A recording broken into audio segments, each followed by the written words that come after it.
All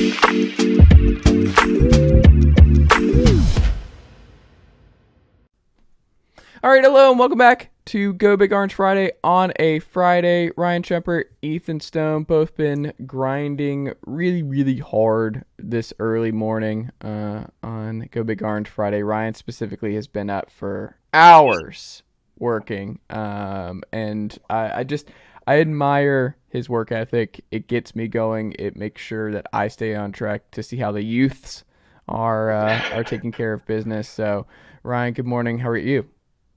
I'm good. I don't appreciate that comment. I mean, I have earned the hate for wearing Alabama colors in the past. I'm wearing it again today. Yes, I you got my are. Pine Cove bright crimson shirt on. Mm-hmm. Check the stats. Check the Rocky Top Insider website. I've been doing work this morning. Mm-hmm. The haters and losers do not want to acknowledge it for some reason, but there are many. which there are so many. But besides the unprovoked attack from Chase this morning, I'm doing great. Ethan, long time no see. How was your Thanksgiving? How's life been over the last few weeks? It's been great. College football season winding down has really put a toll on me, I guess. I've been working absolute crazy, so I've not been able to be here. But thankfully, or maybe not thankfully, actually, college football season is winding to a close, and as are my hours. So that's nice. Wow. Wishing for the end of college football. Ethan, get to a point where you can only do so many nights till 4 a.m. in the morning doing bowl projections in week 3. What kind of Coke are you drinking? That's like a different color. What is that? Vanilla. Oh. Vanilla Coke. This Coke. might be a little war between Ryan and Ethan, because Ryan's just like the diehard Dr. Pepper guy. Vanilla Coke, very good as well. So no hate from my direction. There we go. I don't think I've had a vanilla Coke. Ever? I mean, no, I'm from Atlanta, so it was on the table at some point. But no, I know all about it. From Atlanta. Not my first rodeo. Yeah, what are we doing here? The Heart of Coke. That's like one of the things you do when you're a kid. They're like, hey, you're going to the Coca-Cola factory, and that's that. That's our Willy Wonka is the Coca-Cola factory, and being able to try all the different flavors and all that when you're a kid. It's every kid's school field trip who lives in the greater Atlanta area at some point. But no, I think I probably was 15, 14. And it was like, I remember it was like the really small ones. My mom was like, I don't trust you with the normal. I don't know what the difference in ounces per can, but I remember it was like one of those little small ones, and it was just like, what is the point? What are we doing here? This is like a sip. Do I want a couple sips of vanilla Coke on this afternoon? No, Mom. How am I going to play Crash Bandicoot with some sips of vanilla Coke? If you want me to dominate like I am capable of with Spyro, with Crash, with Madden, and to really kick some ass, we got to up the sugar intake here. And don't just tease me with a good time with vanilla Coke. No, let's go 2 liter. Let's get some 2 liter action going. It just never happened. Fun World of Coke story. My only time having ever gone was the Monday Tennessee played Georgia Tech back in 2017, opened the season, Chick-fil-A kickoff. So tons of Tennessee fans there, as one would expect, and some sounded like from her accent European woman walked up to me and goes, "What's a Vol?" Everybody's walking around in shirts that say Vols. And I was like, no, it's a Vol. Short for volunteer, the nickname for the University of Tennessee. But that's my World of Coke story. What's a Vol? What's a I Vol? like it. Yeah. Amazing. Well, there you go. Y'all, we have some Tennessee football to talk about. A lot of people entering the portal. Most expected by and large, I think. Ryan, when you look at the names that have entered the portal thus far, is there any big surprises for you? No, not really. I think all of them you could see coming. I mean, Jimmy Calloway would have been shocking if he didn't enter the portal. And Miles Campbell, I think, is kind of and it's kind of the same way with Jimmy Calloway because I've been on that bandwagon, but it's been far enough removed. But I think both those guys, you look at them, they're really talented. At least they have talent. They had potential to make a real impact at Tennessee. So I think it's disappointing that didn't come to fruition, but not super surprising. I think when you look at the portal action for Tennessee this week, what stands out is that Jimmy Holiday and Jimmy Calloway have some sort of pact where they have to do everything in their career the exact same way. Jimmy is in the same recruiting class. Both played quarterback in high school. They were number 9 and number 10 to start their career, and they entered the transfer portal within an hour of each other. They just tied together their whole career, and they go out the same Are way they on the same friends? day. I don't know to what. I mean, I'm sure they're probably friendly. They're both being, But in they're their not like same roommates like class. Joe and Hendon. Not that I know of. No. Okay. Interesting. Yeah, and I think the Miles Campbell thing, Ethan, is interesting to me because Warren's probably gone. Princeton Fant we know is gone. He's 37, and there's no depth. Like we're gonna see, they're trying to get the kid from Shorter, Mortlick. I'm gonna call him Matlock until he is officially a Vol, and until I officially want to learn his real name. But he is from Shorter, and we'll see if that winds up. But like, there's no depth. Like Charlie Browder, who we brought over from UCF in the transfer portal, but like for Miles to leave now with the opportunity going into next year tells me that they informed him like it's just you're not a fit in this offense. This is not going to happen because there is all kinds of possibilities right there for Miles and with his talent in this offense next year with how many guys are leaving that it must be just no. There's still no path, and that's kind of like it's time for you to move on. Is that kind of your sense, Ethan? I'm not 100% because I believe Jacob Warren has one more year. Am I right? I know Princeton He fan is. can, but it seems I like think everyone said that didn't he walk through senior day, Ethan? I'm not 100% sure. Ryan would have to confirm Ryan, that. did he? Yeah, I Okay. believe so. Okay. But yeah, I mean, even still, I agree. That was the one that was the weirdest. But I mean, none of them really shocked me. Even that doesn't shock. I mean, he hasn't seen the field. Miles Campbell hasn't, so it definitely doesn't shock me. But that's the one I feel like Holiday and Calloway. I felt you got receivers leaving also. So I guess you could say I don't know. Maybe they could step up against some time, but it never really felt like they ever had a chance of seeing the field. Campbell, I feel like there is a chance just down the road. He just kind of had to wait his turn. Mm-hmm. And it very much seems like you're correct. Like someone was just like, hey, you might just want to transfer to FAU or something like that. go with Tom Herman coming over from Texas. From the Chicago Bears, actually, I found out. Do you know that Tom Herman was an offensive analyst on the I did know that. I had no idea. Mm-hmm. He's my team. I had no idea. I guess the Bears are down an offensive analyst now. Well, if you're ever wondering if there's a Bear, an ex-Bears official, what he's doing now, he's somewhere in the Atlanta Falcons front office. I can promise you. The Bears and Falcons have this very weird tie. It's Yes. I don't know what it is. It's very strange, but like Ryan Pace and Phil Emery are both in the Atlanta payroll right now. And anytime you have an opportunity to rebuild the Bears, the mid-aughts, that's what you got to do down in Atlanta. Ryan, do you foresee any other big-ish names entering the portal from Tennessee in the coming days? Big-ish, I guess so. I expect Justin Williams-Thomas to enter. I mean, I think there's been some rumblings about that this week. He's removed all his Tennessee stuff from his bio.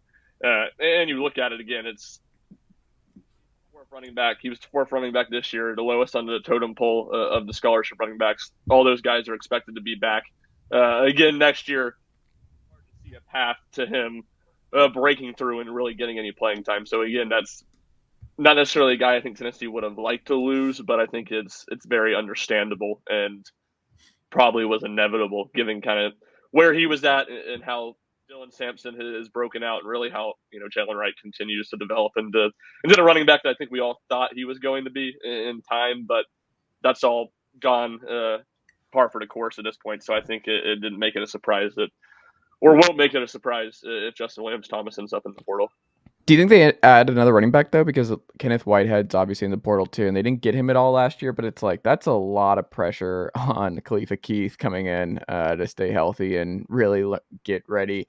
Different kind of back, kind of the Whitehead type back, and the change of pace they wanted, but I don't know. That seems like another thin running back room going into next year, and they got lucky and fortunate with a lot of their running back health all year this year, but I would be a little concerned about following the same path next year.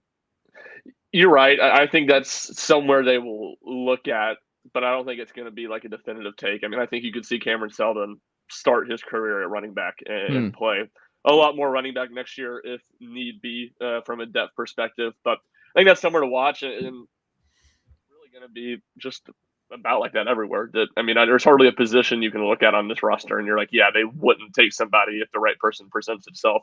And I think that's kind of the same with running back. I don't think it's as pressing as a need as tight end is, which to your point a minute ago, I wouldn't be surprised if Tennessee takes 2 tight ends out of the portal. And I think Tennessee will be able to, not that they couldn't attract a good running back, but I think there will be less good running backs in the portal than there are receivers. And I think Tennessee will probably be aggressive going after at least the top receivers in the portal as well. If you're Tennessee, you go after Brock Bowers in the portal, right? Ethan, like that's one of your first calls. You're like, hey. I don't see why not. Give Tony Gonzalez a call. See what happens. Does he have any eligibility left? We're asking. There you go. How should Tennessee fans, Ethan, feel ultimately about this season? Now that it's over, 10-2, only one of us in this podcast said that Tennessee would win 10 games this year. Only one of us in this podcast said that Tennessee would split Georgia and Alabama. Only one person on this podcast said that Tennessee would also have one of the dumbest, heartbreaking losses to really drive that sword in your back there. Shout out to South Carolina and the name searcher himself. Ethan, with all that being said, how do Tennessee fans feel about this season, or how should they, in your estimation? I have a very strong take on this, and I think anyone freaking out over a 10-2 season in Josh Heupel's second year is insane. I really think that. I mean, at the beginning of the year, you say you have LSU, Alabama, Florida, and Georgia. Of those, at the beginning of the year, I mean, people were like, win 1 or 2. And then Tennessee went and won 3 of them. And Georgia's looking like they're going to repeat while we're at it. So with Georgia being as good as they are and that really being the one loss other than the South Carolina one and, going 10-2. And if Ohio State wasn't whining about the Rose Bowl, probably an Orange Bowl appearance. I mean, you can't get much better than that, in my opinion. Sure, you lost out to South Carolina and, stuff like that happens. But Tennessee, for the first time in a while, actually has like a chance to sniff at the college football or had a chance to sniff at the college football playoff. Anyone telling you that preseason, I mean, you'd say they're nuts. You'd say that they're on some sort of drug or something like that for Tennessee to even be close to competing. I mean, everyone, myself included, thought this was an 8-9 win team at the beginning of the year. And sure, you lose to South Carolina, but to be honest with you, I mean, South Carolina's playing really well right now. So, I mean, it's the same team that lost 38-6 to Florida a week before, and it's an awful, awful loss. But at the same time, you can't walk away from this season saying, oh, it's a failure because one game didn't go your way. Whereas, you still broke the streak with Alabama. You still broke a streak with Florida that was starting to get going again. I mean, you're miles ahead of where Florida is right now. You're not miles ahead of Alabama, but you're at the point where you're competing with them. I mean, it's a no-brainer in my opinion. Now we're in the perfect space when the playoff expands to 12 teams. And is it for next year or the year after next? Year after next. Yeah. So we get one more year. And then it's like, hey, we're in the perfect spot where you avoid the SEC title game. You can go 10-2 and make the playoff every year. Like you can just split Georgia and Alabama, and that's you're going to be in business. I don't know. I wonder too, Ryan, when you look at this is interesting to me because what if Tennessee beats South Carolina?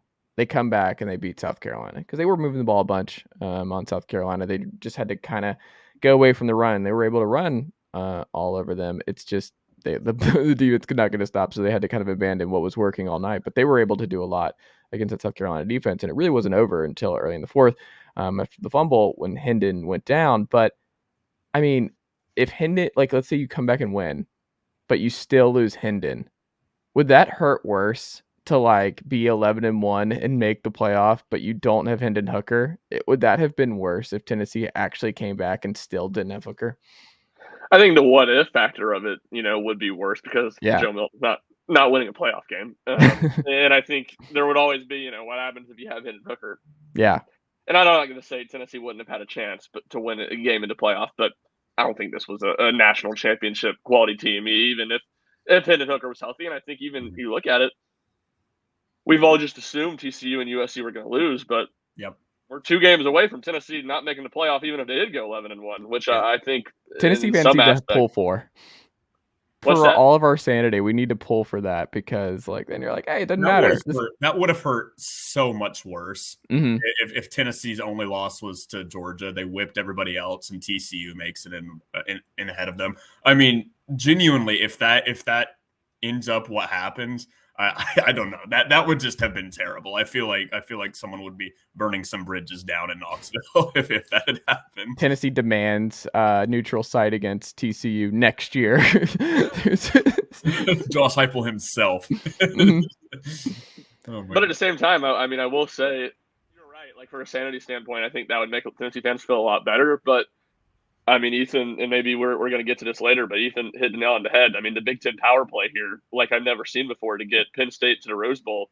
Tennessee kind of needs one of those teams to lose now to get Ohio State to the playoffs, so they can go to the Rose Bowl and play, or not the Rose Bowl, they can go to the Orange Bowl and play North Carolina and Clemson instead of going to the Cotton Bowl and playing Tulane or UCF. That would be kind of fun, though, UCF.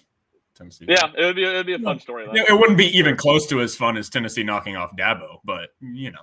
I mean, that the coach that everybody wanted originally, Gus Malzahn, was like, "What? He's just sitting there. Why doesn't Tennessee just hire Gus Malzahn?" That was the number one choice right away. I don't know. I think some Tennessee fans would be pretty bummed if the way the season ended was a UCF bowl game based on where it was and just being number one in the CFP at one point. Man, that's wild. I'm against college football playoff expansion, and Tennessee playing UCF in the Cotton Bowl after the power play the Big Ten pulled would have me ready for an expanded playoff. So explain what happened there, Ryan. I'm not familiar with it yet. Yeah, so here's basically, all these the New Year's Six bowl games. There's the bowls can't just take who they want, like the Citrus Bowl or an Outback Bowl. There's tie-ins. Sugar Bowl has to take the SEC winner and the Big 12 winner unless those two teams are in the playoffs, and they have to take the highest ranked team from each conference. Orange Bowl is the same way. Got to take the ACC winner, and if they don't take the ACC or the ACC winners in the playoff, they got to take the next highest ranked ACC team, and then they take the next highest ranked Power 5 team that is not in the Rose Bowl, the Sugar Bowl, or the playoff. The Rose Bowl we know has direct tie-ins with the Pac-12 and the Big Ten, but the language is much less clear, and it's very vague, the Rose Bowl language, where instead of saying you have to take the next highest ranked team if the Big Ten champion is in the playoff, it says you most likely have to take the highest ranked team. But if that team is in a cluster of teams, we have the of choosing who we want. Well, essentially, Ohio State, since they played there last year, the Big Ten, Kevin Warren seeing the opportunity here, says, well, Penn State's 8, State's 5. That's a cluster. We can put Penn State in the Rose Bowl and one of the things they have is how many times the team's played there recently. They don't want to have a bunch of the team play there a bunch. So Rose Bowl just takes Penn State over Ohio State. And then the way to Orange Bowl, there's no vagueness in the language. They have to take the highest ranked team that's Power 5 team. Ohio State would be ranked ahead of Tennessee. The Orange Bowl would be forced to take Ohio State, which would then drop Tennessee to where Penn State, the lower ranked team, originally would have been in the Cotton Bowl. Oof. Yep. It's pretty. And there's really nothing anybody can do about it. Yeah. I mean, because the language is ruined it. Yeah, I mean, give Kevin Warren, the Big Ten commissioner, credit for seeing this possibility and saying let's make it happen. Because there's really, I mean, Danny White can throw a fit about it, Greg Sankey can throw a fit about it, but there's really nothing they can do to change it because of how definitive the tie-ins for all the other New Year's Six bowl games are, where the Rose Bowl was honestly smart and made their language very vague and gives itself the flexibility to basically do whatever it wants. That's another reason why Alabama being ranked ahead of Tennessee, I feel like had so many ruffled feathers, because if Alabama was ranked below Tennessee right now, like if Tennessee was the 6 or the 5 or whatever, then they'd just bypass this issue and they'd be in the Sugar Bowl against State. But as of right now, the Sugar Bowl is Alabama's to lose. I mean, I don't even see a point in which Tennessee could leapfrog them now because they've already said it, unless they just kind of want to go back on it, which they won't. So, I mean, for all intents and purposes, the Sugar Bowl is already locked up. It's going to be Alabama and Kansas State. And, I mean, everything that Ryan said is 100% correct. It's going to be Tennessee in the Cotton Bowl versus one of Tulane or UCF, unless Ohio State makes the playoff. The real backbreaker for Tennessee would be if LSU somehow upsets Georgia, then Tennessee probably goes to the Citrus Bowl. They don't even make a New Year's Six Bowl. Can you maybe in that case the committee would use win as justification for Tennessee to jump Alabama, because I'm sure the New Year's Six Bowls do want Tennessee because they'll bring a lot more fans than Alabama or will. But most likely if LSU wins, Tennessee's going to go to the Citrus Bowl, which would be Purdue. Against Purdue, that's again. the thing that makes it the best of all of it. Is Tennessee would just get to play Purdue again. Totally different year, and you just end up the exact same way as the year prior. That would just be rough. Every single meaningful player is opting out. Yeah. I came to this realization like 2 days ago. I was like, this is going to happen. I mean, it's just, the stars are aligning perfectly. LSU is going to beat Georgia by 30, and Tennessee's going to get Purdue, and Purdue's going to win by like 3 points in the worst way possible. That's horrific. I don't like any of this. Please help. Of Ohio State.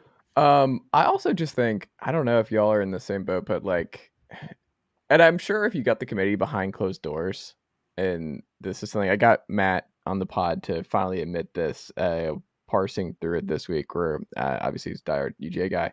And I was basically I got him to the point where I'm like, why would you rather play TCU than Alabama or Ohio State in the 1-4? Why do you want it? Why do you want TCU in there so bad? It's not because of the best story. That's not what any Georgia fan wants. That's not what any Michigan fan wants. It's like, we all know why you actually want that. There are people who still are like, you've been so harsh on Ohio State because it was fun. They got drubbed. Like, it was funny.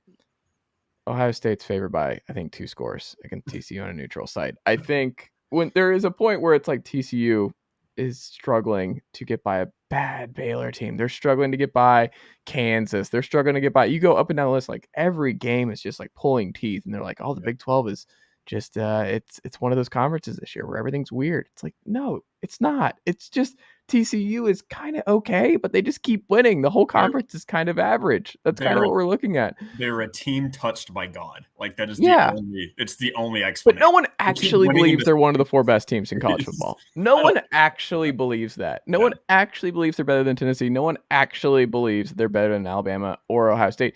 Ohio State has Alabama, 2 losses by combined 4 points. It's been a really weird year for them. But I wonder, like, for me, because the quarterfinals suck, and if we get USC and TCU winning out this weekend, that means I can just bypass the quarterfinals because they're going to be a gigantic waste of my time, because the USC is getting steamrolled by Georgia and TCU is getting steamrolled by Michigan, if that's what happens.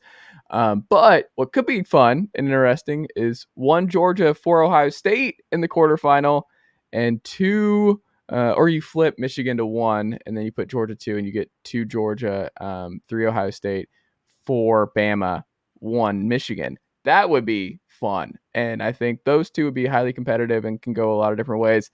It would piss off a lot of the folks who want something different, I think. But actually, the result for those 2 would be wild. And Tennessee should be there. I've said all year that the 4 best teams in college football when healthy is Tennessee, Georgia, Ohio State, and Michigan. And I think most would probably agree with that to this point. Tennessee finished number 1 in offense with the healthy Hooker and everything else that I think they would have been there and should be. But if you have an unhealthy Tennessee team that lost that game, I would just pencil in Alabama. And those are the 4 best 4 right now. I don't know. Is that a hot take that those are the 4 best and that would give us the 4 best or the 2 best quarterfinal games? I don't think so. I'm not sure. First of all, it's semifinal games. It's not quarterfinal games. Or semifinals, excuse me. Yeah. But I'm not sure those semifinal games are great either. If I'm being honest with you, probably better. But you don't think both are close? Maybe close as in what the final score looks like. But I don't think there are games you really have a doubt who's going to win. I have a doubt for both. I would have a doubt. I think it's really, really hard to repeat. And I think it's really, really hard for Georgia to run the gauntlet of Ohio State and Wisconsin and Michigan back to back. That's I don't think Georgia's as good this year as they were last year. So they've had some really close calls against Mizzou and Kentucky, and I don't care if they're like kind of fluky. It was not a close call against Kentucky. Let's stop that right now. Kent State was in doubt. I thought all the Golden Flashes were right there. Yeah, sure. There was not a second in that game that anyone watched and thought Kentucky was winning. Not 1 second. Definitely not. Definitely not. But they should have beat the crap out of them. If Tennessee can beat them by almost 40. I feel they gave up a 99-yard touchdown drive to Kentucky. They I went don't for it know. on fourth and one. I will say that was poor wording on my part. That no, Kentucky was not in any way probably ever going to win that game. But Georgia should have beat the crap out of them. And Mizzou led them for like 55 or 60 minutes earlier in the season. I think they're beatable when they're like. The Tennessee game is honestly a perfect example because when Georgia is on, they're unbeatable. Like when they actually show up and they're like, we're going to score 50 points on you and you're going to score 7 points, they're unbeatable. The problem is if someone catches them, like, I don't know, just sleeping. And I guess in the college football playoff, that wouldn't really happen because Kirby Smart's just not going to let them do that. Bingo. But, still at the same point, like, that doesn't necessarily mean that they're unstoppable, in my opinion. I think someone, especially Michigan, Ohio State, two teams that I think are really good, Michigan better, but I think someone could dance with them. I think so too. I think Ohio State could still dance with them, and I think it would be, I don't know. I think it would be more interesting than USC or TCU trying to do anything. I don't really hate USC either, to be totally honest. I think USC is considerably better than TCU. Would you agree? It's just there? The defense is so bad. Like, so bad. We thought they have a worse defense than Tennessee. They have a worse defense because at least Tennessee's good at something. Like, Tennessee is good at rush defense. Like, Tennessee is actually good at that. USC has no positive. They are not good at one thing. They will get wrecked by one of those teams. I mean, Caleb Williams will put up bonkers numbers and do what he can, but no, that's it's not going to go well. I guess you would hope it's like maybe you get Oklahoma, Georgia all over again from the Rose Bowl with USC and Georgia, but I just don't think none of them, no team. I feel like this season, at the beginning of the season, people are like, "Oh, it's Georgia and Alabama again," and then we saw what happened to Alabama, and then Georgia struggled against Missouri. I just don't think any of them are really, really, really good. I think chaos could absolutely happen. I'm still picking the field against Georgia. It is Saban has only won the national. Won back-to-back once. It's really, really hard. And now with an expanded playoff and having to win 2 playoff games, I don't think they're doing it until I see it. Back-to-back is so freaking hard that I'm picking somebody else. And maybe that's Michigan. Maybe it's TCU. Maybe it's USC. Maybe it's because God hates us all, Alabama.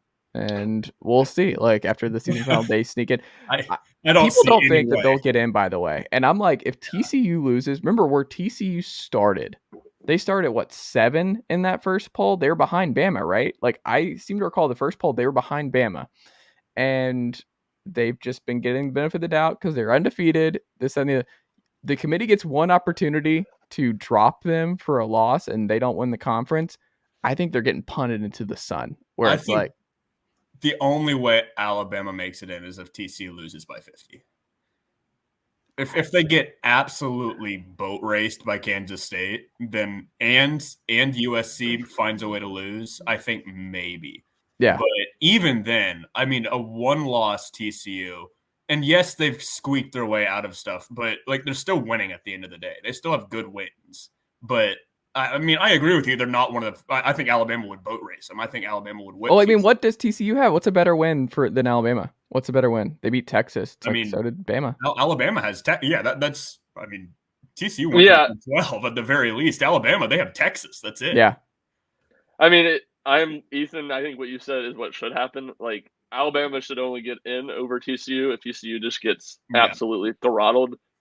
But I don't have any confidence that's what the committee's going to do. I think the committee will see the chance to put Alabama a big Brandon over TCU, and they'll take it. I mean, they shouldn't, in my opinion. I think TCU has done enough that they shouldn't get jumped by Ohio State unless they lay the egg of all eggs tomorrow. But it's hard to have much confidence in the committee to not give the benefit of the doubt to the big brand, and especially when it's a brand as small as TCU. It's not like it's Texas or something here representing the Big 12. It's a little old Texas Christian.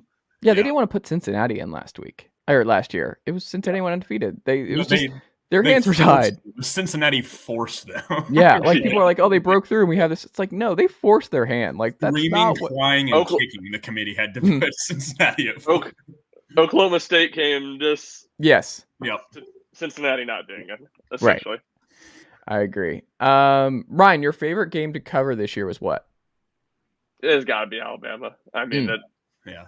just an unbelievable game, and then obviously the way that it ended, it just flipped on a switch in like 25 seconds of game, maybe 45 seconds of game time, where you felt confident that Alabama was going to get a good field goal look at it, and then Bill O'Brien refused to run the ball, and they got a tough field goal look at it, miss it, and then boom, it's all right. Tennessee's got a chance.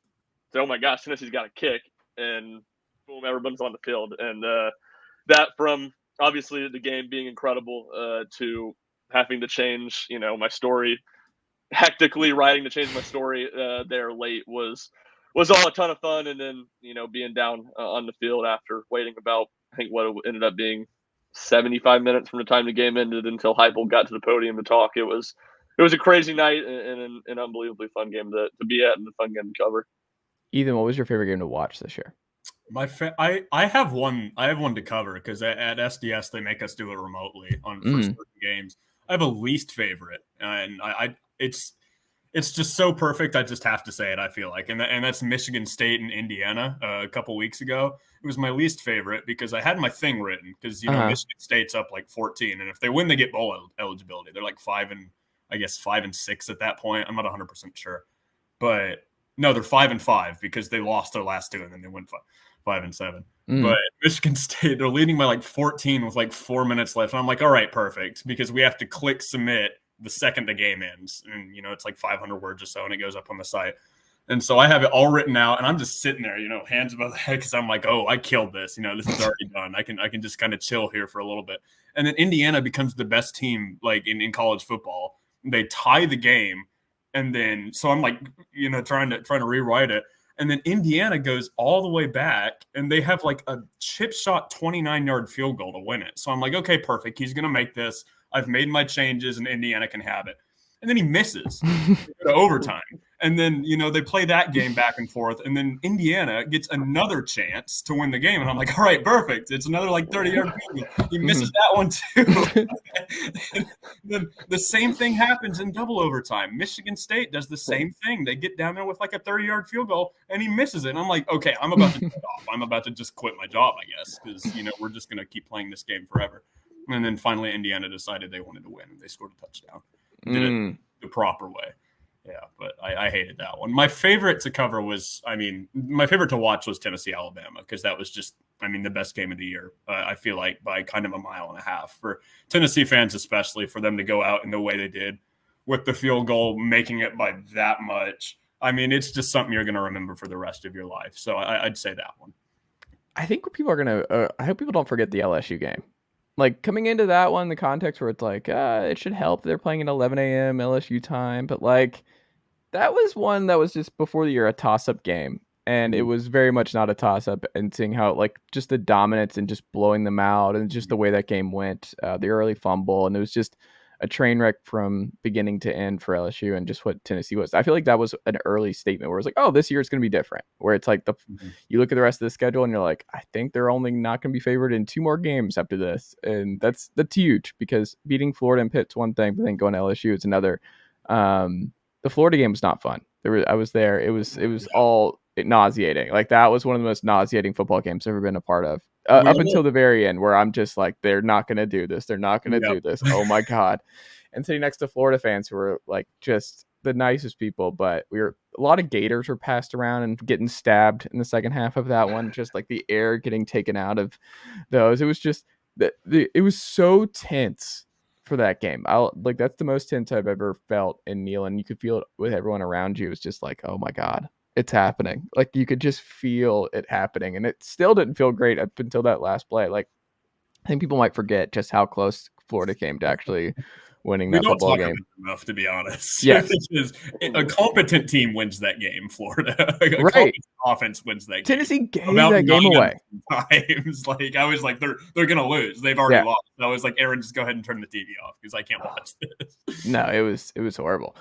Well, there you go. Let's do this. What were you most right about this season before the year with Tennessee football, and what were you least or most wrong about, Ethan? That is a tough one to put me on the spot with. I'd say,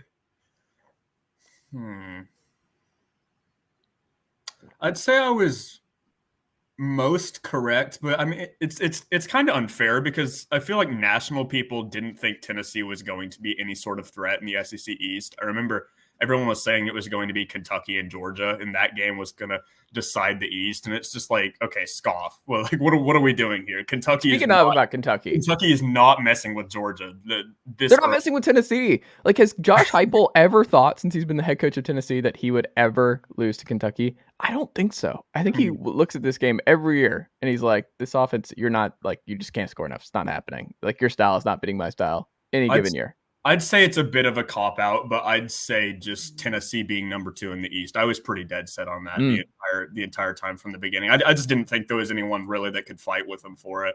And the thing I was most wrong about, probably Jalen Hyatt.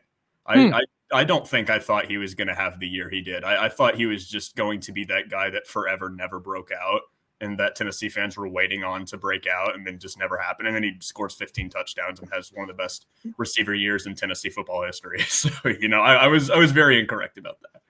Ryan, what about you? I'd say I was most incorrect about the offensive line. I thought that was going to be a much bigger weakness that would kind of hold back the offense to at least some degree. I mean, I still thought the offense would be really good, but they weren't great running in short yardage situations last year, and I thought that really capped the ceiling of the offense, and I thought that would be an issue again. And then I was just very uncertain of what Tennessee would have at left tackle and not confident in Gerald Mincey and Jeremiah Crawford. For the first 2 months of the season, the offense line couldn't have been any better. I mean, they were incredible. They converted every third and short. Mincey and Crawford both ended up playing and both played well in games. And I think you go back to the Alabama game and you look at Tennessee dominated on the offensive line against Alabama. Now, the last month of the season, I think they kind of came back down to earth a little more of what I might have expected before the season. But still, I would say I was right about that. I would say you had made the comment earlier about, you said they would have a loss they shouldn't. I said all offseason I thought the South Carolina game was very losable. Now, South Carolina was so bad during the season and Tennessee was better than I expected that they talked me out of thinking that game was losable. But it turned out to be right. Can we also sidebar on this? I want a rule, and I will go to my grave with this one. If you play South Carolina at noon on Saturday, I don't think that result happens. I think when you listen to, I was reading the comments from Kansas State players, they haven't played an 11 a.m. game in like 2 months. And they talk about that, like, that's what they would kill for. Cause they're like, night games for players are a disaster. Cause we're just walking around pacing. We overthink stuff. We get in our own heads. Like you don't have as much to do. It's not good. It's not good for these 18, 19, 20-year-old kids when you have a lot on the line and you're just pacing around we play South Carolina at noon every time they're here, and we'll be back early in the year. It's going to be hot. They're going to beat the shit out of South Carolina based on everything that has happened since the South Carolina game. Very much excited for that one without Marcus Satterfield coming in to Knoxville. But like, just don't play the South Carolina game at night anymore. Let's just make a deal. We're not playing Williams-Brice at night. That's our deal. If you want to keep playing in South Carolina every other year, and when we get rid of division, do you want us to keep this rivalry, or you want us to keep playing? No more night games in Williams-Brice. I'm out. Can't do it. With Columbia, we're done. Mark, well, a couple of thoughts. The night game stuff in Columbia is unbelievable. Whatever it is now. I think 5 straight, 14, 16, 18, 20, 22, 5 straight night games in Columbia, not a single night game in Knoxville in that same time frame. Not sure Marcus Satterfield leaving is a good thing for Tennessee. I think South Carolina, godsend that they got him out of that program. I don't know. We'll see. He had 2 good games. two good games. And he was but it might go worse. That's the whole thing. It's like it might be worse.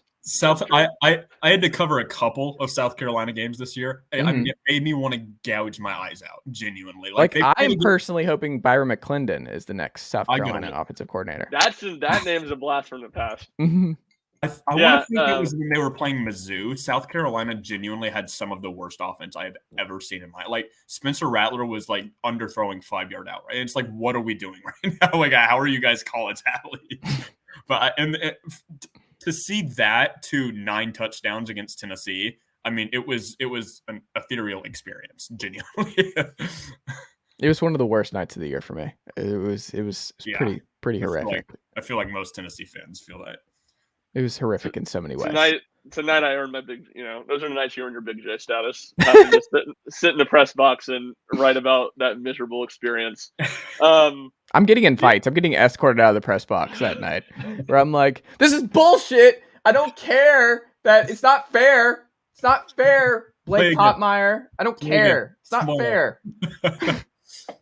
Neutral my more accurate thing of what I was writing about, and we really talked about it, Chase, the week before the South Carolina game on the podcast, where in the fall camp I was like, he's got 6 cornerbacks that are all the exact same.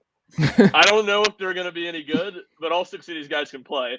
And through injuries, through bad play, Tennessee rotated 6 corners who all started this year and all played at the exact same.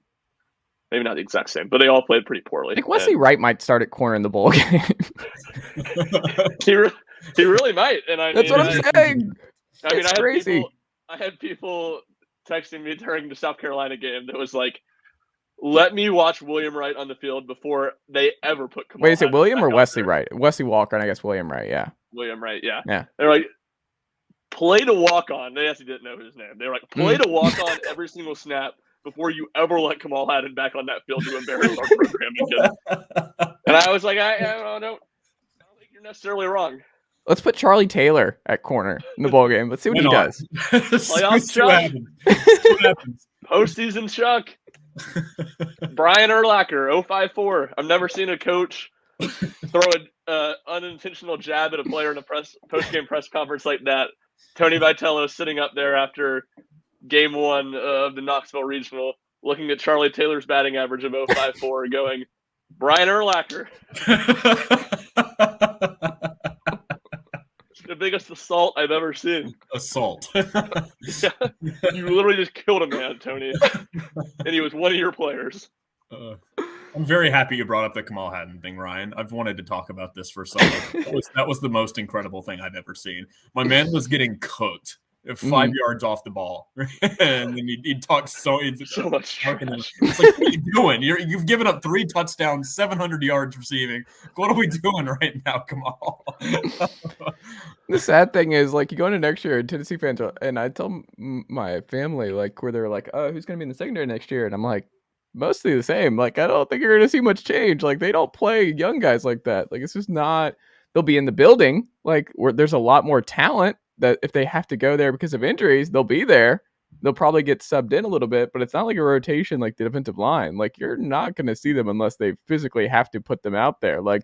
I'm excited as the next guy for Jordan Matthews and Ricky Gibson, but I'm going to guess it's Warren Burrell and I don't know, Christian Charles next year, Brandon Turnage, Kamal Haddon. I don't think we're going to Sean Rucker. Yeah. I don't prepare yourselves. Yeah. If you're expecting a whole new makeover for this Tennessee secondary next year, I think you might be mistaken. There's more depth and talent probably, but I think the players, the key cogs is you're just going to get a lot more Wesley Walker is basically the only difference here, I think. Get about 7 defensive backs from the portal, Josh. That's what we're going to need.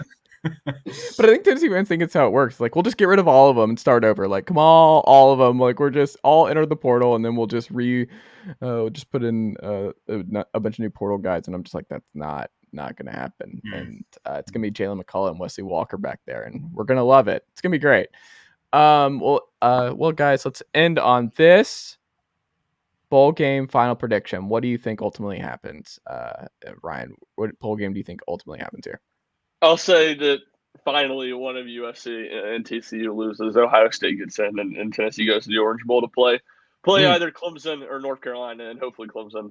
I want North Carolina to redo the craziness of the Derek Dooley era of how that game finished. Let's do that redux. I don't know how we just sat here for 4 minutes and labored the point of how bad Tennessee's secondary is, and then in the next breath you said, yeah, let's play Drake May instead of DJ.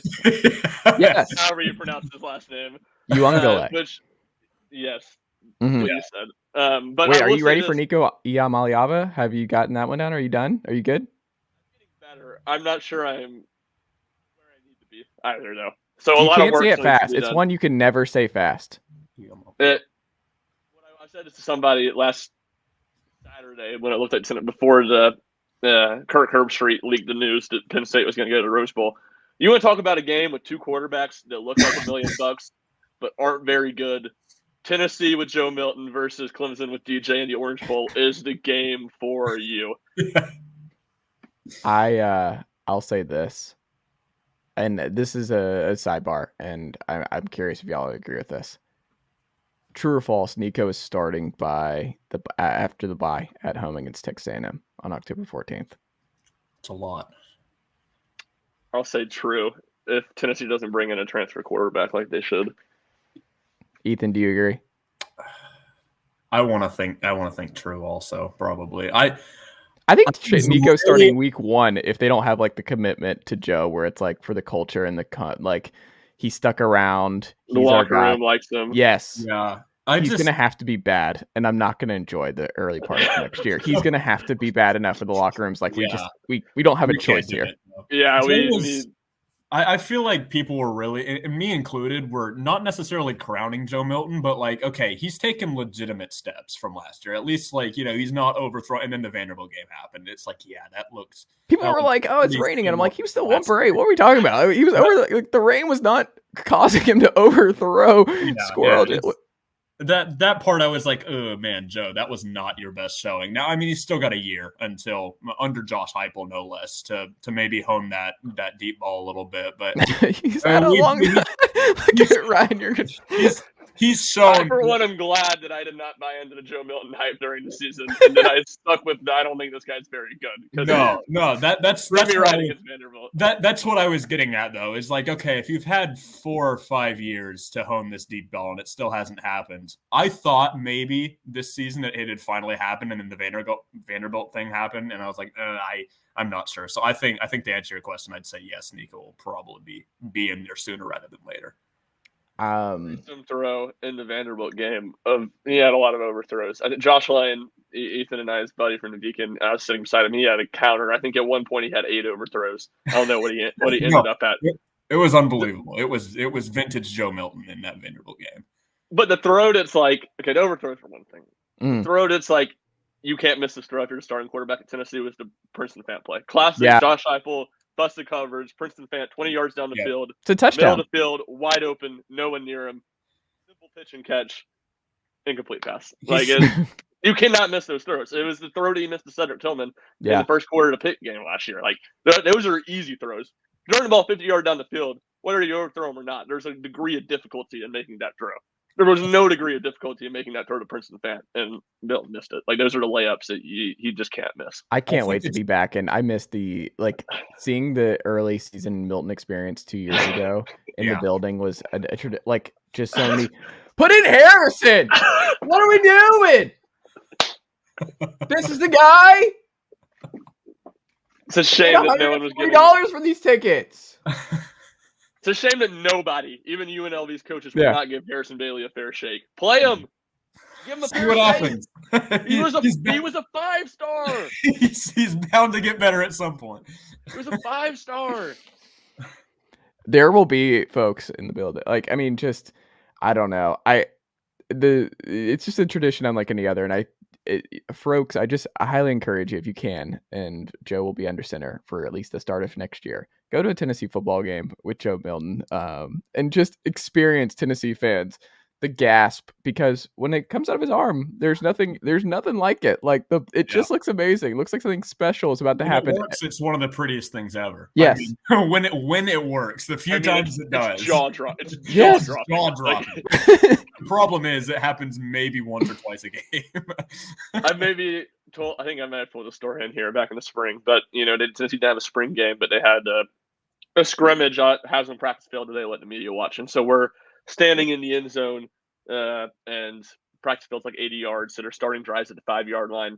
Addison Nichols transitioning to center, was struggling snapping the ball a bit that day, so there was a snap that got past Joe Milton. It was a safety. Down, put the ball at the 1-yard line. Let's play from there. So Joe Milton drops back from where I'm standing and just uncorks 70-yard ball. Wasn't even completed. And I was standing there. I'm like, oh my gosh.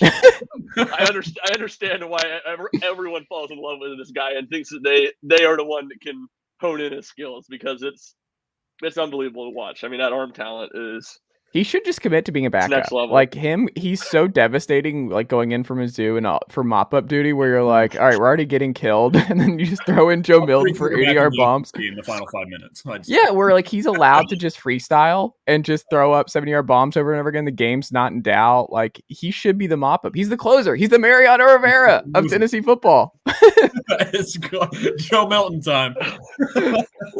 When you just tell Squirrel White to run straight and then you just wait a laughable amount of time to unleash the pass to where like the ball, Squirrel White's got like a foot, maybe a step and a half on the defender when the ball is unleashed, and then it just goes so far that there's 6 yards between him and the closest defender by the time he catches it.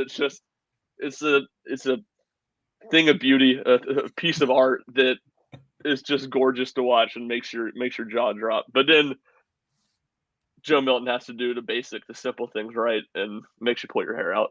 Yeah, I'm gonna guess that Nico's better at the intermediate stuff. Yeah. I feel like the problem that nobody else is talking about. Everyone says stuff about the overthrows. He's also throwing just ridiculously hard passes. It's like, Joe, calm down, buddy. Like ease up on whatever you're taking here. You don't have to. You can throw this half this speed. It'd be perfect. And poor Taven, like he has no shot. Like the thing with Taven is he might be a good player, but like, man, can you imagine like if you go Taven, if Joe struggles next year, then it's like Taven's got the eligibility. Then you can't go back, and then it's just like Nico's absolutely entering the portal at that point. Like you don't really have a choice here. If it's not Joe, it has to be Nico. Like there's really no choice unless Nico's hurt or something. Taven's in a really rough spot. I've thought about that several times. I'm not even sure if. I mean, like the immediate reaction is for everybody to be like, "Oh, he's going to transfer," and it's like, I mean, it's not as simple as that, you know. Like, I feel like it's not as simple as that anyway. It seems like it on the outside, but you just never know. I mean, you just never really know what's going on. And it probably helps at this point. Like he's learning under one of the best QB coaches in the sport, and he's not having to play yet. And like once he's ready, I'm sure they'll help. It's like, hey, all right, we think you're about ready, but there's obviously no path with Nico here for you to play, and then. I don't know. I would just be very surprised if Taven Jackson is ever the franchise guy here on Rocky Top. I just think there's a lot of outside circumstances that might prevent that as well. I don't know. I just don't think that's going to happen. It's like what Taylor Heineke said this preseason about Carson Wentz. Yeah. So I know how the game works. You're not paying this guy $25 million to be backup. Nico's not getting that NIL money to not be the starter. It's just the reality of the situation. Yep. Man, that'd be some wild times. But also, it's like we don't really want that. And that's the sad part is like you look at it, Bryce Young, you look at the majority, like J.J. McCarthy, still a 5-star. You look at Caleb Williams, 5-star. A lot of talent. And more likely than not, you're going to need that kind of quarterback to win a national title. And Nico is one of those guys. So we'll see. Ethan Stone, what can the good folks check out from you and the team over at Saturday Down South this week? Yeah, so we'll be obviously covering conference championship games. A lot of good ones this week. It'll be pretty normal coverage on Saturdays for that. And after that, we'll kind of be chilling out a little bit. Obviously, bowl projections will be coming up from me. I believe Saturday is when we're slated to have those out. So be on the lookout for that. And otherwise, just kind of enjoying the rest of the college football season as we wind down. There you go. Ryan, what about you and the team over at Rocky Top Insider? Yeah, plenty of good stuff. I actually this morning, to much Chase doesn't believe it, got a story out on the Tennessee football rooting guide for conference championship week. A lot of the stuff that we really have gone over on this podcast of what helps Tennessee's chances to get to the Orange Bowl, or maybe even the outside shot looking in of getting to the Sugar Bowl if Bama gets into the playoffs. So that, plenty of stuff on Tennessee basketball, and then we'll have complete coverage of Tennessee versus Alcorn State on Sunday, where the Vols are wearing orange jerseys at Thompson Milling Arena. Oh, are they? Yeah. Why? Not sure why. Okay. Couldn't tell you, but it's in the game notes. They're wearing orange uniforms. So. That's too much orange. Seventh time ever. That's a lot of orange. Ryan Schumpert, Ethan Stone, thank you as always. Great to have the group back together, and I will talk to y'all very soon. Sounds great.